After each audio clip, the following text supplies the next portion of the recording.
A single father struggling takes in a lost little girl. The next day, he discovers she's the missing daughter of a millionaire. His life changes forever. Before anything else, if this video finds you well, wherever you are, let me know how it made you feel at the end. The rain hammered against Marcus Thompson's windshield as he pulled into the parking lot of Jimmy's Auto Repair. Another 16-hour day behind him, grease still embedded under his fingernails despite scrubbing them raw. At 35, he felt twice that age. 3 years of single parenting will do that to a man. His phone buzzed. Emma's babysitter. "She's asleep. Don't worry about paying me tonight, Marcus. Times are tough for all of us." Mrs. Rodriguez was a saint, but Marcus's pride stung. Behind on rent again, surviving on ramen and whatever expired food the corner store manager slipped him. Emma deserved better than this constant struggle. As he fumbled for his keys in the downpour, a small whimper caught his attention. There, huddled behind a dumpster, sat a little girl, maybe 6 years old, soaked to the bone, shivering in a pink dress that once cost more than Marcus made in a week. "Hey there, sweetheart," he called softly, approaching slowly. "Are you hurt?" The child looked up with the most striking blue eyes he'd ever seen. Eyes that held terror and exhaustion. Her blonde hair was matted, her lips blue from cold. "I can't find my daddy," she whispered, voice barely audible above the storm. Marcus's heart shattered. Without hesitation, he scooped her up, feeling how light she was, how her tiny body trembled against his chest. "It's okay, baby girl. We'll find him. But first, let's get you warm and dry." The drive home was silent, except for her occasional sniffles. Marcus glanced in the rearview mirror, watching her small frame curled in his back seat. Something about her seemed familiar, but he couldn't place it. Emma was still asleep when they arrived at their cramped apartment. Marcus carried the girl inside, wrapping her in his only clean towel. Under the light, he could see she wasn't just any lost child. Her clothes, though dirty, were designer. The small diamond studs in her ears probably cost more than his car. "What's your name, sweetheart?" he asked gently, kneeling before her. "Sophie," she whispered, accepting the hot chocolate he'd made with their last packet. "Sophie Wellington." Wellington. The name tickled something in Marcus's memory, but exhaustion clouded his thoughts. "Where do you live, Sophie?" She shrugged, those beautiful eyes filling with fresh tears. "Big house. Really big. But I got lost, and now I can't find the way back." Marcus made a decision that would change everything. "You'll stay here tonight. Tomorrow we'll find your family." As he tucked her into Emma's bed beside his sleeping daughter, Sophie grabbed his hand. "Thank you, mister. You're really nice." Watching her drift off to sleep, Marcus felt something he hadn't experienced in years. Purpose beyond mere survival. This child needed him, and somehow that made him feel whole again. Outside, the storm raged on, but inside their humble apartment, something beautiful was beginning. What Marcus didn't know was that Sophie Wellington's disappearance had already made national news, and by morning, everything would change. Marcus woke to the sound of giggling. Emma and Sophie sat at their small kitchen table, sharing a bowl of cereal and whispering like old friends. In the morning light, Sophie looked even more out of place in their modest apartment, her designer dress wrinkled but still obviously expensive. "Daddy, Sophie doesn't have any other clothes," Emma announced, ever practical at 8 years old. "Can she borrow some of mine?" "Of course, sweetheart." Marcus smiled, watching the two girls interact. Sophie had transformed overnight. No longer the terrified child from the storm, but a bright, curious little girl who seemed enchanted by Emma's simple toys. While the girls played, Marcus called the police. "I found a lost child last night," he explained to Officer Martinez. "Sophie Wellington, about 6 years old." A long pause. "Did you say Wellington?" "Sir, I need you to stay exactly where you are. We're sending units immediately."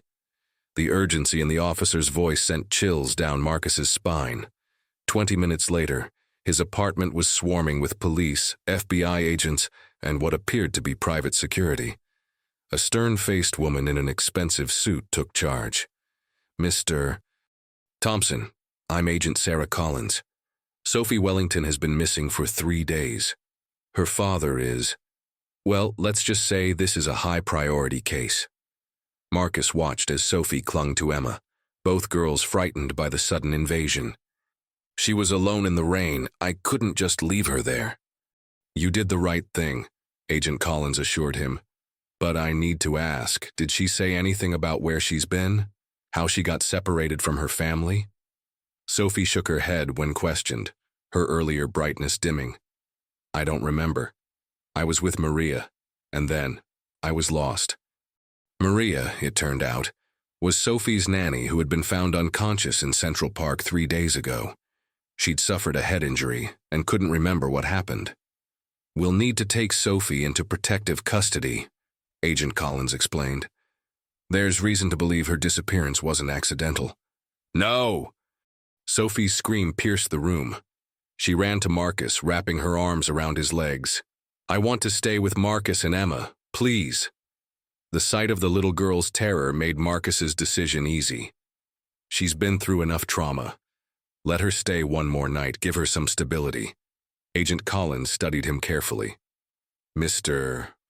Thompson, Sophie's father is Richard Wellington of Wellington Industries.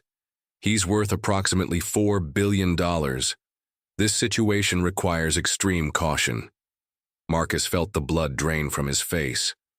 Richard Wellington. He'd seen that name in newspapers, on television. One of America's wealthiest men, known for his tech empire and political connections. I don't care about his money, Marcus said quietly. I care about her. Something in his tone must have convinced Agent Collins. One night, but we'll have agents stationed outside. As the afternoon wore on, Marcus learned more about Sophie's world. She lived in a mansion with 12 bedrooms, had traveled to 6 countries, and owned more toys than most children could imagine. Yet she seemed happiest helping Emma organize her small collection of dolls. In my big house, I eat dinner alone, Sophie confided to Marcus while Emma napped. Cook makes fancy food, but it doesn't taste as good as your grilled cheese.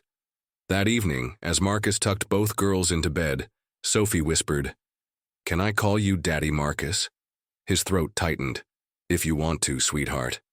I wish I could stay here forever, she murmured, already drifting off. Marcus sat in his living room, staring at the sleeping children. Tomorrow, Sophie would return to her billionaire father and her world of privilege. But tonight, she was just a little girl who wanted to feel safe and loved. He had no idea that Richard Wellington was already making plans that would turn Marcus's world upside down. The black limousine arrived at exactly 9 a.m., drawing curious stares from neighbors. Marcus felt underdressed in his work clothes as a tall, impeccably groomed man emerged. Richard Wellington looked every inch the billionaire, silver hair, tailored suit, and an aura of absolute authority. But when Sophie ran into his arms, crying, Daddy! The powerful facade cracked. Marcus saw raw relief and desperate love as Wellington held his daughter. Sophie, my angel. I thought I'd lost you forever. Wellington's voice shook with emotion. When Maria was found hurt and you were gone, I've had teams searching everywhere. Marcus saved me, Daddy. He gave me hot chocolate and let me sleep with Emma. Look. Sophie dragged her father toward Emma, who hung back shyly. This is my new sister. Wellington's eyes met Marcus's over the children's heads. Mr. Thompson, I owe you a debt I can never repay. You brought my daughter home safe. Anyone would have done the same, Marcus replied, uncomfortable with the gratitude. She's a special little girl. More special than you know. Wellington's expression darkened. The FBI believes someone kidnapped Sophie to get to me.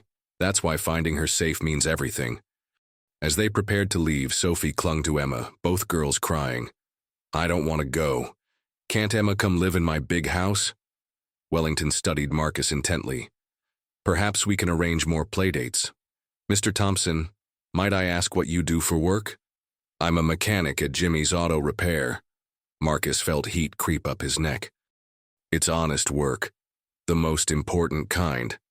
Wellington pulled out a business card. I'd like to discuss something with you.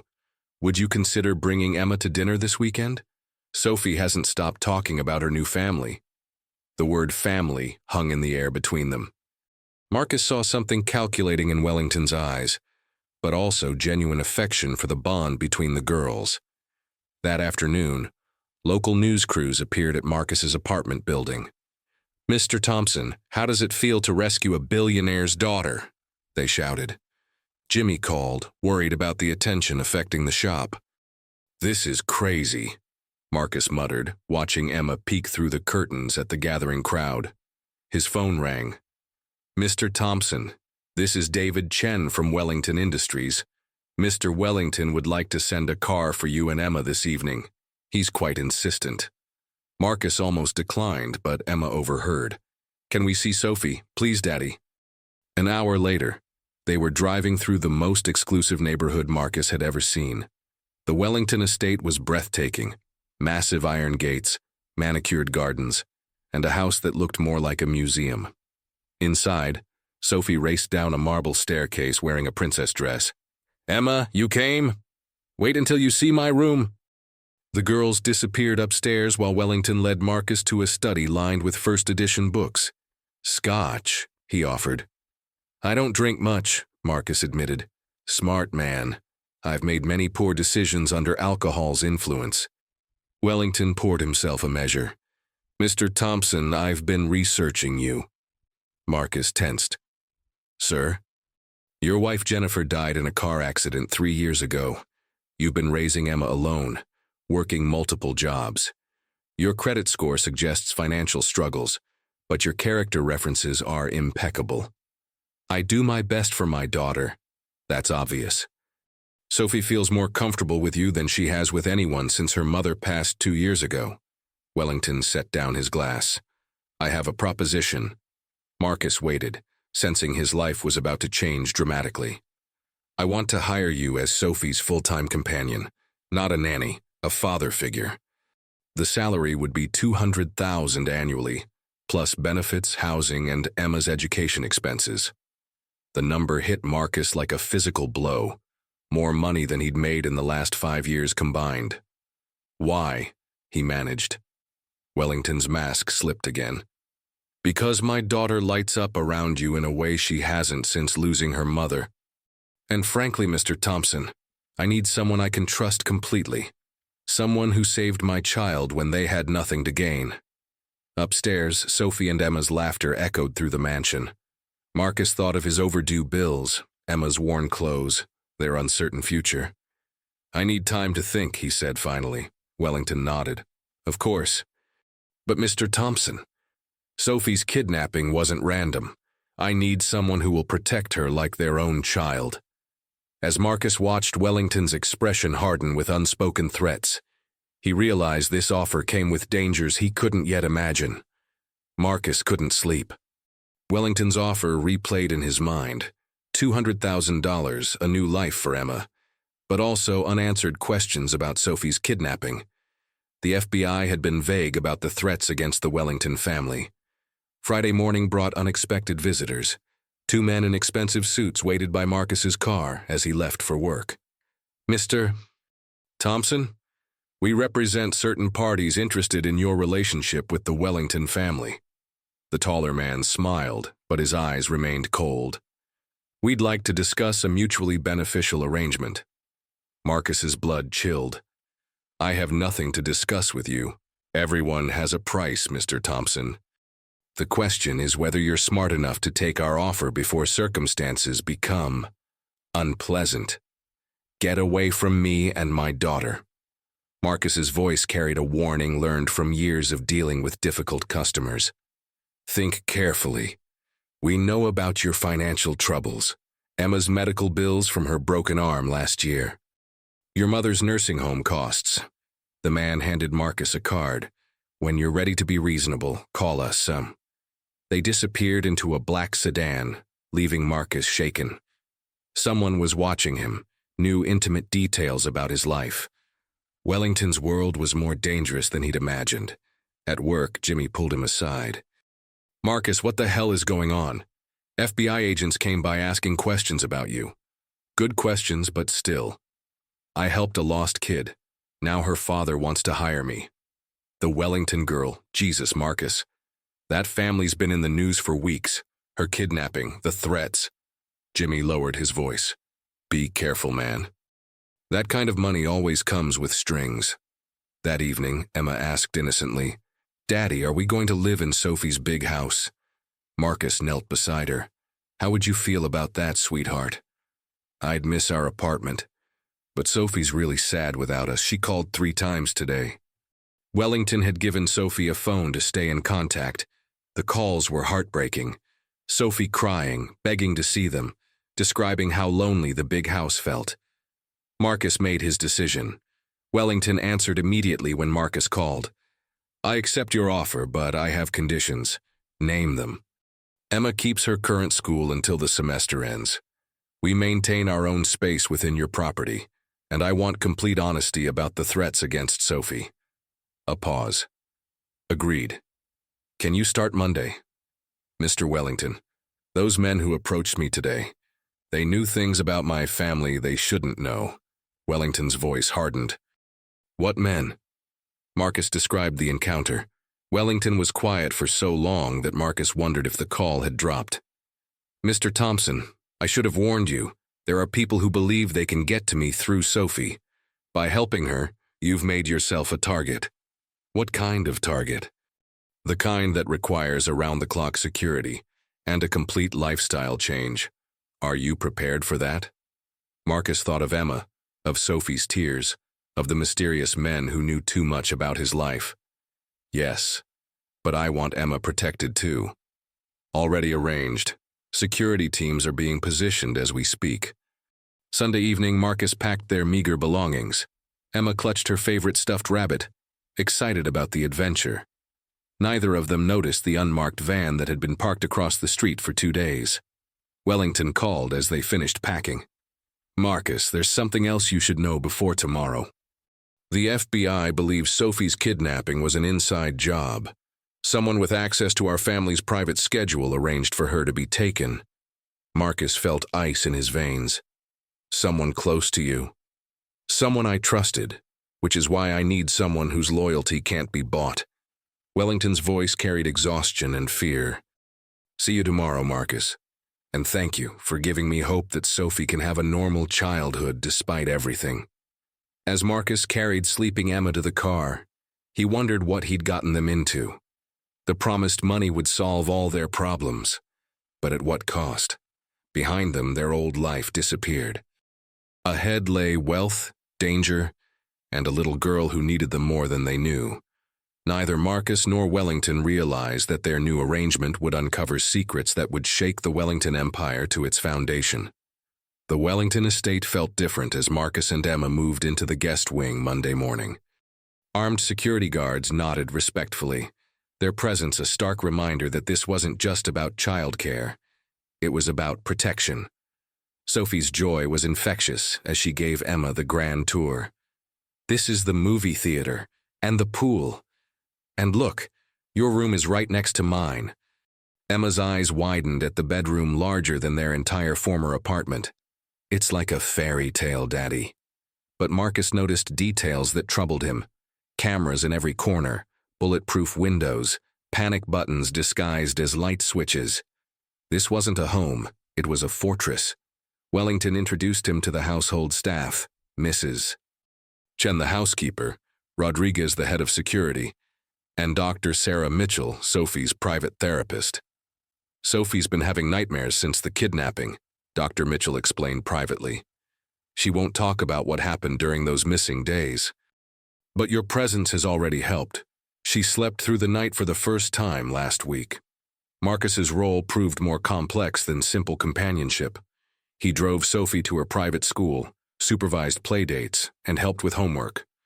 But underneath lay constant vigilance, checking for suspicious vehicles, varying their routes, never leaving her alone. Wellington traveled frequently for business, leaving detailed security protocols. Trust no one completely except Rodriguez, he warned. We still don't know who arranged Sophie's kidnapping. The girls adapted quickly to their new routine. Emma started at Sophie's prestigious school, struggling initially with the academic pace but determined to succeed. Sophie blossomed with consistent attention, her nightmares fading. But Marcus noticed troubling patterns. Wellington's business calls often ended abruptly when Sophie appeared. Certain staff members avoided eye contact, and the mysterious men from his apartment building had been replaced by different watchers, more sophisticated, more dangerous. 3 weeks into their new life, Rodriguez pulled Marcus aside. "We have a problem. Someone's been asking questions about you at Emma's old school, your former workplace, your neighborhood. The same people who approached me?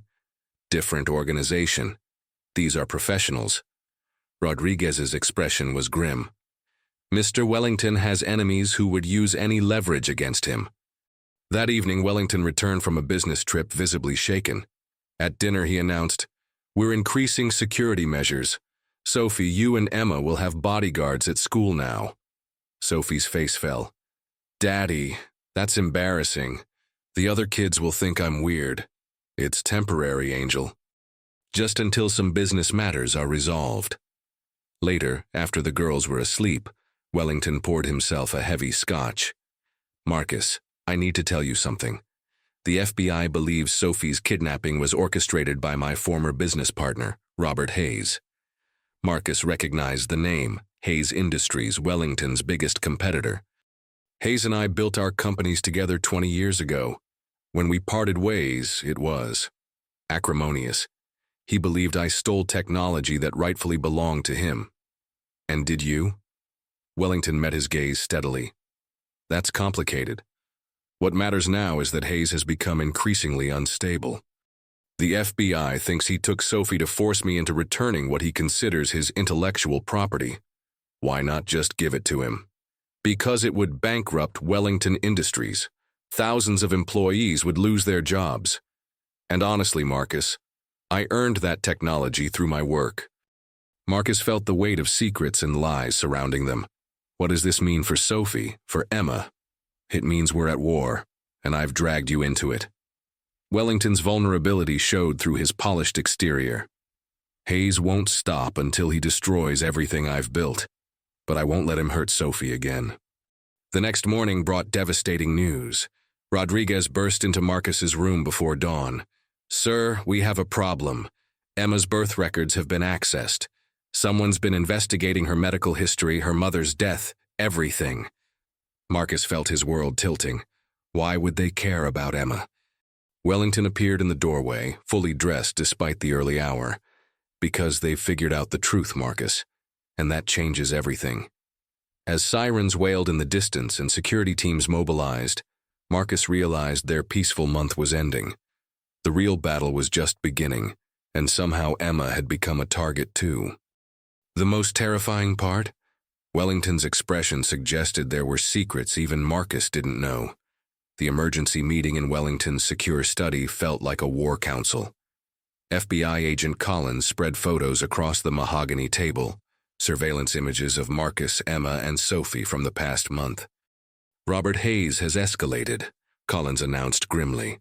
"Our intelligence suggests he's planning something within the next 48 hours. Marcus studied the photos, his blood chilling. Someone had been watching Emma's every move, at school, playing in the garden, sleeping in her bed. "What does Hayes want with Emma?" Marcus demanded. "She has nothing to do with your business disputes." Wellington and Collins exchanged a meaningful look. "Marcus," Wellington said carefully, "there's something about Emma's medical records that's caught Hayes' attention. Her broken arm last year? The bills you mentioned knowing about? Not the arm. The blood work from her routine physical." Collins pulled out a medical file. "Emma has a rare blood type, AB negative with a specific genetic marker. It's found in less than 0.01% of the population." Marcus felt his confusion growing. "So? Sophie has the same blood type, the same genetic marker," Wellington said quietly. "It's hereditary, Marcus, extremely rare. The odds of 2 unrelated children having this specific combination are approximately 1 in 50 million. The room spun around Marcus. "What are you saying?" "I'm saying Emma and Sophie share more than friendship." Wellington's voice was barely a whisper. The genetic testing we had done after Sophie's kidnapping revealed something impossible to ignore. Collins slid a DNA report across the table. The numbers blurred before Marcus's eyes, but the conclusion was clear. Emma Thompson and Sophie Wellington were half-sisters. "That's impossible," Marcus stammered. "Jennifer never, she wouldn't." "The timeline fits," Wellington said gently. 9 years ago, I was going through my divorce from Sophie's mother. I was reckless, drinking heavily, making poor decisions. There was a conference in Chicago where your wife worked as a catering coordinator. Marcus felt his legs give out. He sank into a chair, staring at the man who might be Emma's biological father. "Jennifer never told you," Collins observed, but Hayes's investigation uncovered the connection. Hotel records, work schedules, even old security footage. "Emma is my daughter," Marcus said fiercely. "I don't care about genetics." "Of course she is," Wellington agreed. "But Marcus, this explains everything. Why Sophie bonded with you so quickly. Why you felt compelled to help her. Why Hayes is targeting Emma now." The pieces fell into horrible place. "He wants to hurt you by threatening both your daughters." "Exactly, and there's more." Collins pulled out additional photos. "Hayes has been building a case that you kidnapped Sophie initially, not rescued her. He's prepared to frame you as part of a conspiracy to extort money from Wellington." Marcus's world crumbled. Everything he'd done to help Sophie, to build a better life for Emma, was being twisted into evidence against him. "We can protect you," Wellington said urgently. "But you need to understand the full scope of what we're facing. Hayes isn't just after money or technology anymore. This has become personal for him. He wants to destroy everything I love." "Including Emma," Marcus whispered. "Including Emma." The secure phone rang. Rodriguez's voice crackled through the speaker. "Sir, we have multiple vehicles approaching the perimeter, at least 6 men, heavily armed." Collins was already moving. "Safe room now, we'll handle this." As alarms blared and security teams mobilized, Wellington grabbed Marcus's arm. "I know this is overwhelming, but I need you to focus. Emma and Sophie are both my daughters now, and I will protect them with my life." Marcus looked at this man who might be Emma's biological father, who had already become Sophie's savior, and made a decision that would bind their families forever. "Tell me what you need me to do." Outside, gunfire erupted as Hayes's mercenaries began their assault on the Wellington fortress. Inside, 2 men who had started as strangers prepared to fight for the children they both loved, but neither of them knew that Hayes had one final card to play, one that would force them to make an impossible choice between saving Emma and saving Sophie. The battle for their family was about to begin. The safe room's steel walls muffled the gunfire above as Marcus held both girls close. Emma trembled against his chest while Sophie gripped his hand with surprising strength. "Daddy, Marcus, are the bad men here for me again?" Sophie whispered. "No one's taking you anywhere, sweetheart," Marcus promised, though his own heart hammered against his ribs. Wellington coordinated with his security team through encrypted radios. "Rodriguez, report. 6 hostiles neutralized, but more vehicles approaching. They've got professional equipment, thermal imaging, armor-piercing rounds." "This isn't some random attack, sir."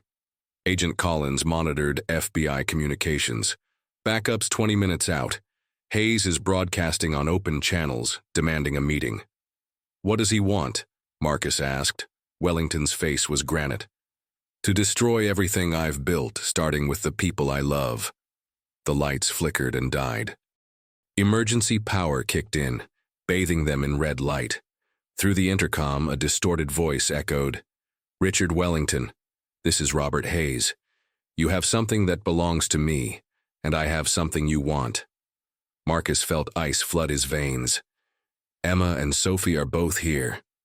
"No," Wellington breathed, checking his phone frantically. "The girls upstairs, they're decoys, security protocol. But Hayes wouldn't know that unless." Collins was already moving toward the communications panel. "Someone's feeding him information. Someone inside your organization." The intercom crackled again. "I have Marcus Thompson's real daughter and your cook's daughter, both dressed as your precious Sophie. Funny how children look alike in the dark." Marcus's world shattered. Emma wasn't here. She was somewhere in the mansion with Sophie, and Hayes had taken different children. Their elaborate security had been turned against them. The panic room was a trap, Marcus realized. He wanted us isolated while he grabbed the real targets. Wellington was already unlocking hidden weapon cabinets. Rodriguez, locate the children immediately, all of them. Sir, we're showing thermal signatures in the East Wing, but our teams can't reach them. Hayes's men have blocked all access points. Collins checked her weapon. He's not planning to negotiate. This is an execution. Marcus grabbed a pistol from Wellington's arsenal, muscle memory from his military service returning. I won't let him hurt my daughter. Our daughters, Wellington corrected grimly. This ends tonight. The safe room's monitors showed Hayes's mercenaries systematically moving through the mansion. Professional, coordinated, deadly. But Marcus noticed something in their formation. They were protecting specific rooms, herding Wellington's security away from the East Wing. He's not here for money or technology, Marcus said suddenly. Look at their positions. This is about the children specifically. Wellington studied the screens, his face paling. He knows about Emma, about the DNA results, which means he knows Emma is my biological daughter too, Wellington said quietly. Marcus, I should have told you sooner. When Jennifer and I, it wasn't just one night. We had a relationship that lasted 3 months. The betrayal hit Marcus like a physical blow, but Emma's danger overwhelmed everything else. Save the explanations for later. Right now, we get our children back. Collins opened the safe room door. Hayes has given us 1 hour to surrender, or he starts killing hostages. We need to move now. As they prepared to leave their sanctuary, Wellington gripped Marcus's shoulder. Whatever happens, those girls are both ours now. Nothing else matters. Marcus nodded, chambering around. Let's bring our daughters home. Above them, Hayes waited with the patience of a predator, holding cards he believed would destroy Richard Wellington forever. But he'd underestimated the bond between two fathers who would sacrifice everything for their children. The real battle was about to begin. Marcus and Wellington moved through the mansion's service corridors like ghosts, following blueprints Wellington had memorized in childhood. Collins coordinated with incoming FBI teams through hand signals, her military training evident in every step. East Wing thermal signatures show 4 children, 6 adults, she whispered into her radio. Hayes is using them as human shields. The mansion Marcus had considered a fortress now felt like a maze of death traps. Every shadow could hide an enemy, every corner a potential ambush. But paternal desperation drove him forward with reckless courage. Wellington led them through his father's old study, revealing a hidden passage. Built during the Cold War, my grandfather was paranoid about Russian invasion. The narrow tunnel smelled of dust and decades-old fear. Marcus crawled behind Wellington, every second stretching into eternity. Above them, Hayes's voice echoed through the mansion's intercom system. Richard, you have 43 minutes. Bring me the Prometheus files and the original partnership contracts, or I start with the youngest. Prometheus? Marcus whispered. Artificial intelligence project worth $200 billion, Wellington replied grimly. Hayes believes I stole it from him 20 years ago. They emerged into the East Wing's basement. Through ventilation grates, Marcus could hear children crying. His heart shattered at Emma's terrified voice. Sophie, I want my daddy. Collins gestured for silence, indicating heat signatures directly above. 6 men, heavily armed, guarding their most precious cargo. Wellington pulled Marcus aside. There's something else about Prometheus you need to know. The AI requires specific genetic markers to function. The same markers Emma and Sophie carry. Hayes doesn't just want my technology. He wants my daughters. The horrific truth crystallized. He's been planning this for years. Since the moment his investigation revealed Emma's parentage, the kidnapping 3 months ago was just reconnaissance. Collins had located the stairwell, but motion sensors would alert Hayes's team immediately. They needed a distraction, something to draw the mercenaries away from the children. I'll create a diversion, Marcus decided. Draw them off while you get the girls. No, Wellington grabbed his arm. We do this together or not at all. Above them, Hayes's patience was wearing thin. 38 minutes, Richard. Perhaps I should demonstrate my resolve. A child's scream echoed through the mansion. Not Emma or Sophie, but the cook's daughter, Maria. Marcus felt rage consume him, pure and focused. Change of plan, he growled, checking his weapon. We go in hard and fast. Collins nodded approvingly. Shock and awe. They won't expect a direct assault. Wellington activated his phone's emergency protocol, sending signals that would unlock every security door in the mansion simultaneously. Alarms blared as locks disengaged throughout the building. Confusion creates opportunity, he explained. Hayes's men won't know which doors lead where. They moved up the stairwell in perfect formation. Collins leading, Marcus covering the rear, Wellington coordinating with Rodriguez's remaining team. At the first floor landing, they could hear Hayes shouting orders to his confused soldiers. The children are in the music room, Collins confirmed through thermal imaging. 4 hostiles inside, 2 guarding the hallway. Marcus pictured Emma's face, her trust in him, her innocent belief that Daddy could fix anything. That faith would not be misplaced. On my mark, Collins whispered, finger on the trigger. Wellington's phone buzzed with a message that made his face go white. Hayes just sent photos. He has my son, too. Marcus stared at him. What son? Michael, 16 years old at boarding school in Switzerland, or so I thought. Wellington's voice cracked. Hayes has been planning this for months, gathering every piece of my family. The stakes had just tripled. 3 children's lives hung in the balance, and Hayes held all the cards. We end this now, Marcus said with deadly calm. Collins kicked open the door as Wellington provided covering fire. Marcus charged toward the music room, driven by a father's desperation and a soldier's training. Behind them, Hayes's laughter echoed through the intercom. Welcome to the party, gentlemen. Now let's discuss terms. The music room had been transformed into a nightmare. Emma, Sophie, and 2 other children sat bound to chairs, while Hayes's mercenaries stood guard. But it was the figure in the center that made Marcus's blood freeze. Robert Hayes looked nothing like the corporate photos Marcus had seen. This man was gaunt, hollow-eyed, with the dangerous energy of someone who'd lost everything and had nothing left to lose. In his hand, he held a tablet showing live video of a teenage boy in a Swiss hotel room. Michael, Wellington breathed, recognizing his son. Alive and well for now, Hayes said conversationally. Though my associates in Zurich are growing impatient. Emma's eyes found Marcus across the room. She didn't cry out, didn't struggle, just looked at him with complete faith that he would save her. That trust nearly broke him. What do you want, Hayes? Wellington demanded. Justice. Hayes touched the tablet, and they could hear Michael's voice pleading through the speaker. 20 years ago, you stole my life's work. The Prometheus AI was my creation, built on my research. We developed it together, Wellington replied. The patents are clear. Patents can be forged, memories altered, but genetic proof? Hayes smiled coldly. That's harder to fake. Marcus felt pieces clicking into place. The children's genetic markers aren't just for the AI, they're proof of something else.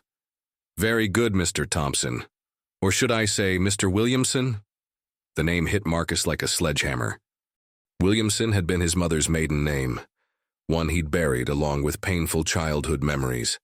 You see, Richard, your new friend isn't quite who he claims to be.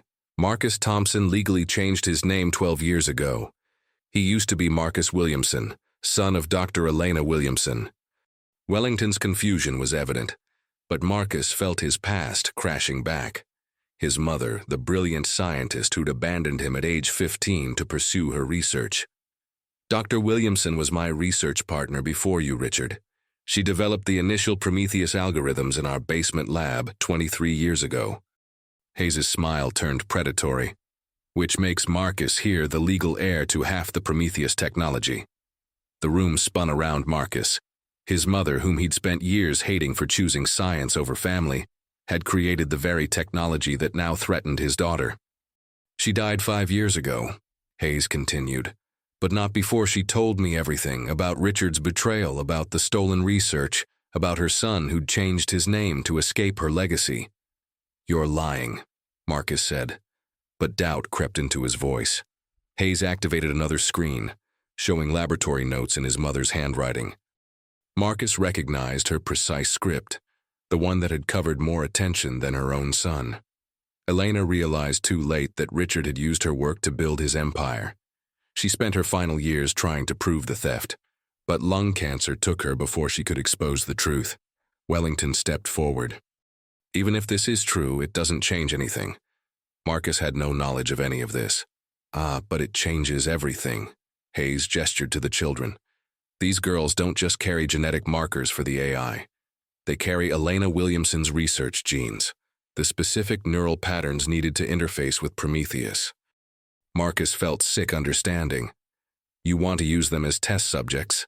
I want to prove that Prometheus only responds to Williamson genetic coding, which would prove Elena created it, not Richard."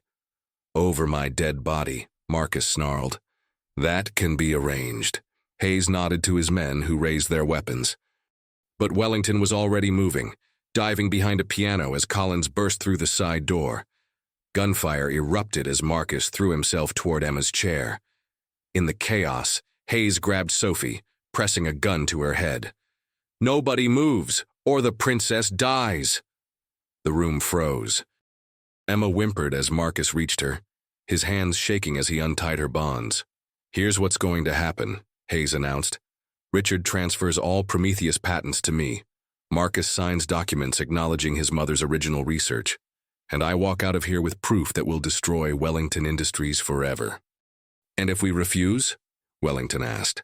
Hayes smiled, touching his tablet. On screen, Michael's Swiss hotel room filled with armed men. "Then I collect my insurance policies, starting with your son." Marcus held Emma close, feeling her small heart racing against his chest.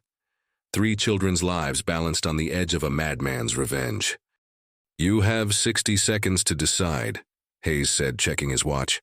"Choose wisely, gentlemen. Some things are worth more than money." As Marcus looked at Wellington, he realized their decision would determine not just their children's fate, but the future of everything they'd built together. The countdown had begun. 30 seconds, Hayes announced, his grip tightening on Sophie's shoulder. The little girl's blue eyes filled with tears, but she didn't struggle, perhaps sensing that any movement could trigger disaster. Marcus felt time crystallizing around them. Emma clung to his neck, her small voice whispering, "Daddy, I'm scared." "I know, sweetheart. Just trust me." Wellington's phone buzzed with another message from Switzerland. Michael's captors were growing impatient, their weapons visible on screen, as the teenager sat helpless in what had been his safe haven. "The patents and research acknowledgement," Hayes demanded. "Now." But Marcus had noticed something during the chaos. The tablet Hayes held was connected to a wireless network, the same system Wellington's security team monitored. Collins had been silently hacking into Hayes's communications. "You made one mistake," Marcus said suddenly, drawing Hayes's attention. "My mother was brilliant, but she was also paranoid. Every piece of research she ever did was backed up in multiple locations." Hayes frowned. "What are you talking about?" "Elena Williamson's private laboratory, the one she never told you about." Marcus was improvising now, but he saw uncertainty flicker in Hayes's eyes. "She suspected you'd try to steal her work eventually." "Impossible. We were partners." "Were you? Or were you just another person using her genius?" Marcus stepped closer, still holding Emma. "She hid the real Prometheus code, Robert. Everything you've been chasing for 20 years is worthless without her final algorithms." Wellington caught on to Marcus's strategy. "The genetic markers aren't just for interface compatibility. They're the encryption key for Elena's hidden files." "You're bluffing," Hayes said, but doubt crept into his voice. Collins chose that moment to spring her trap. The tablet in Hayes's hand erupted with feedback, the screen flickering between camera feeds as she overrode his network. The Swiss hotel room feed cut to static. "Your men in Switzerland just lost communication," she announced from her concealed position. "FBI teams are moving in now." Hayes's composure cracked. "You're lying." "Am I?" Wellington pulled out his phone, showing live feeds from Swiss police storming the hotel. Michael's safe, Robert. Your leverage just disappeared. But Hayes wasn't finished. I still have the children here. Transfer the patents, or I start killing them. Marcus made his choice. Setting Emma down gently, he stepped directly into Hayes's line of fire. You want Elena Williamson's son? Here I am. Let the children go, and I'll give you everything. Marcus, no, Wellington warned. My mother spent her life chasing scientific glory and abandoned her family for it. Marcus's voice carried 20 years of pain. I won't let her legacy destroy another generation. Hayes studied him carefully. You really didn't know about the research, did you? I knew she cared more about her work than her son. That was enough. Something shifted in Hayes's expression. Recognition, perhaps, of kindred abandonment. Your mother talked about you in those final months. Regretted the choices she'd made. Too late for regrets, Marcus replied. But not too late to end this without more children getting hurt. Hayes loosened his grip on Sophie slightly. The patents, Richard. Transfer them to Elena's heir, to Marcus. Wellington nodded slowly. If that's what it takes? Wait, Marcus said, understanding flooding through him. You don't want revenge on Wellington, you want justice for my mother. She deserved credit for her work, recognition. Instead, she died bitter and forgotten while Richard built an empire on her genius. Marcus looked at his daughter, at Sophie, at the complex web of relationships that had brought them to this moment. Then let's give her that recognition, but not like this. He held out his hand to Hayes. Partner with us.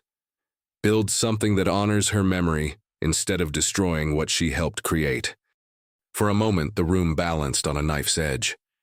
Hayes's gun wavered between mercy and madness. Then Sophie spoke, her small voice cutting through the tension. Please don't hurt my daddy, Marcus. He saved me from the rain. The innocence in her words seemed to break something in Hayes. His shoulders sagged as years of rage finally crested and broke. Elena would have hated this, he whispered, lowering his weapon. She always said science should heal, not harm. The gun clattered to the floor as Hayes collapsed into a chair, 20 years of obsession finally ending. Around them, Wellington's security team moved in to secure the scene. But Marcus was already kneeling, gathering both Emma and Sophie into his arms, whispering promises he intended to keep.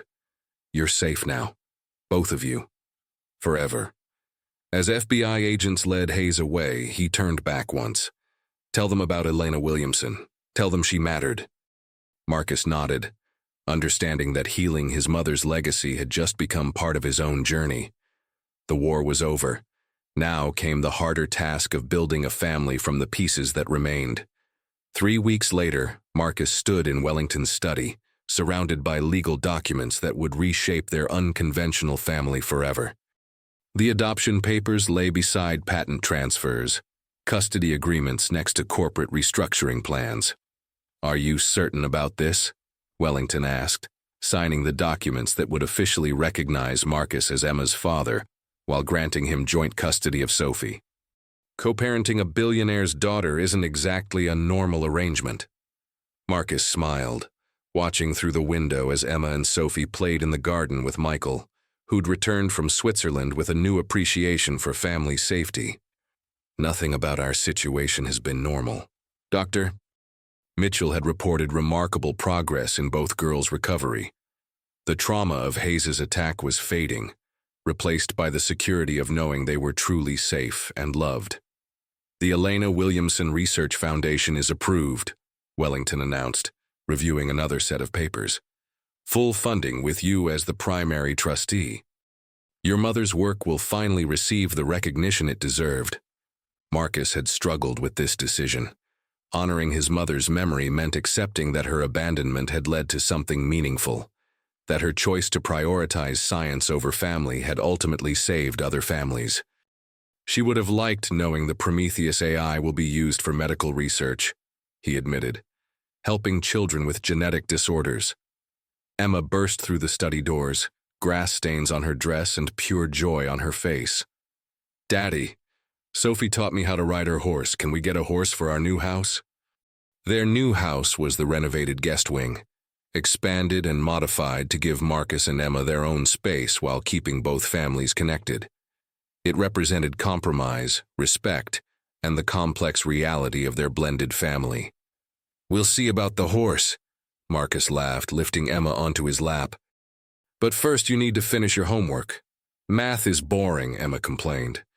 "Can't Sophie help me? She's really good at numbers." Through the window they could see Sophie working with her new tutor. Not because she needed academic help, but because Wellington was determined to give her as normal a childhood as possible within their security constraints. Wellington closed the final legal folder. "Marcus, there's one more thing. The board wants to offer you a position as Chief Family Officer, overseeing our new family-friendly policies for Wellington Industries." "Chief Family Officer?" Marcus raised an eyebrow. "Someone who understands that success means nothing if you lose the people you love." Wellington's expression grew serious. "Hayes was right about one thing. I did get so focused on building an empire that I forgot why I was building it." The intercom buzzed. Rodriguez's voice. "Sir, Sophie's requesting permission to show Emma the secret passage behind the library." "Absolutely not," both men said simultaneously, then looked at each other and laughed. "Those girls are going to be trouble," Wellington observed. "Good," Marcus replied. "Trouble means they feel safe enough to be children." That evening, as Marcus tucked both girls into Sophie's room, their preference for sleepovers had become routine. He reflected on how completely his life had transformed. "Daddy Marcus?" Sophie whispered in the darkness. "Yes, sweetheart. Are you happy we found each other in the rain?" Marcus kissed both girls' foreheads. "It was the best night of my life. Even though it was scary?" "The best things in life often start with something scary," he told them. "But they end with love." Emma stirred sleepily. "I love having a sister." "I love having a sister too," Sophie agreed. "And two daddies." As Marcus turned off the lights, he marveled at the resilience of children, their ability to create family from the most unlikely circumstances. Outside, security teams maintained their vigilant watch, but inside these walls, love had conquered fear. Wellington appeared in the doorway, checking on the girls as he did every night. "They're perfect," he whispered. "They're ours," Marcus corrected, and in that simple word lived the truth of their new reality. 2 fathers, 2 daughters, 1 family forged by chance and strengthened by choice. Tomorrow would bring new challenges, but tonight, everyone he loved was safe under his protection. That was enough. That was everything. 1 year later, Marcus stood at the altar of St. Michael's Cathedral, watching Emma walk down the aisle as flower girl, while Sophie followed as ring bearer. Wellington's wedding to Dr. Sarah Mitchell had surprised everyone, but Marcus understood. Love had a way of blooming in the aftermath of trauma. "She's beautiful," whispered Janet Hayes, Robert's sister, who had become an unexpected ally in healing their fractured families. The past year had brought revelations and reconciliation. Robert Hayes, serving his sentence with dignity, had helped them uncover the full truth about Elena Williamson's research. The brilliant scientist hadn't abandoned her family from selfishness, but from fear, knowing her discoveries could be weaponized if they fell into wrong hands. "She was protecting you," Janet had explained during one of their prison visits. "Robert told me she spent years developing safeguards, ensuring only family members could access the most dangerous applications." Marcus had finally found peace with his mother's memory, understanding that love sometimes looked like abandonment when viewed through a child's eyes. The Elena Williamson Research Foundation had already made breakthroughs in treating children with genetic disorders. Emma and Sophie, now 9 and 7 respectively, had become unofficial ambassadors, visiting young patients and sharing hope. "Do you, Richard, take Sarah to be your wife?" the minister asked. Wellington's answer was clear and strong. "I do." Marcus smiled, remembering his own private ceremony just 6 months ago. Not a wedding, but a commitment ceremony where he and Wellington had formally pledged to co-parent their daughters with respect, communication, and love. After the reception, the combined families gathered at the renovated estate. Marcus's apartment building friends mixed with Wellington Industries executives, creating an unlikely but warm community. "Uncle Marcus," Michael called out, now 17 and thriving at his new school closer to home. "Emma's trying to convince grandfather's horses to jump higher fences." Marcus laughed, chasing after his fearless daughter who had indeed inherited both her biological parents' determination. Wellington followed, and together they watched their girls push boundaries with the confidence of children who knew they were unconditionally loved. "Any regrets?" Wellington asked as they corralled the children. Marcus considered the question seriously. A year ago, he'd been a struggling mechanic facing eviction. Now he managed a multi-million-dollar foundation, lived in a mansion, and shared custody of two remarkable daughters with one of America's wealthiest men.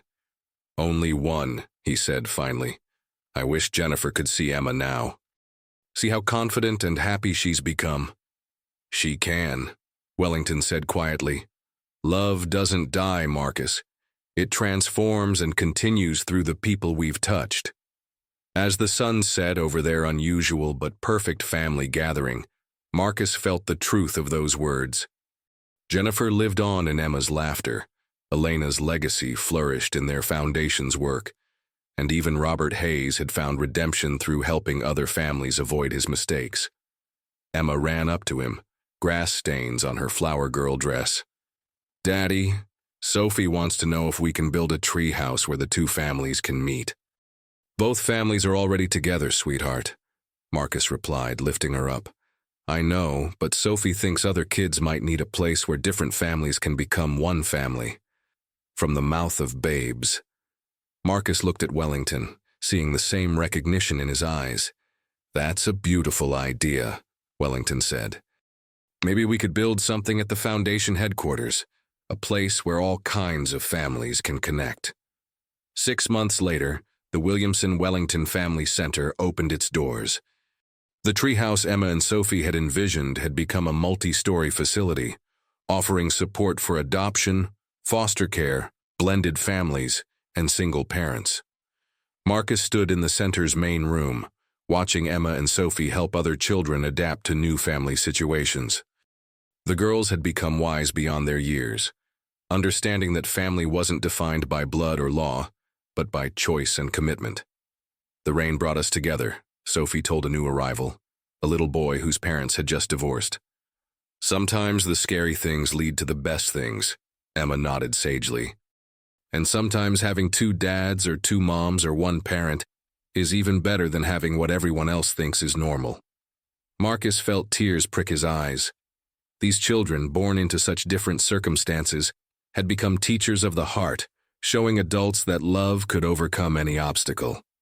Wellington joined him, Doctor. Sarah Wellington at his side, her wedding ring catching the afternoon light. "Ready for the next adventure?" he asked. Marcus looked around at their impossible, beautiful, chaotic family. 2 fathers, 1 stepmother, 3 children, and countless friends who had become chosen family. "With this crew," he laughed, "I'm ready for anything." Outside, storm clouds gathered on the horizon, but inside the family center, love had created its own sunshine. And Marcus knew that whatever challenges lay ahead, they would face them together. As a family forged, not by convention, but by courage, choice, and the unshakable belief that every child deserved to be loved. The little girl lost in the rain had indeed changed everything. She had shown them that the most beautiful families are often born from the most unexpected storms. Their story was just beginning.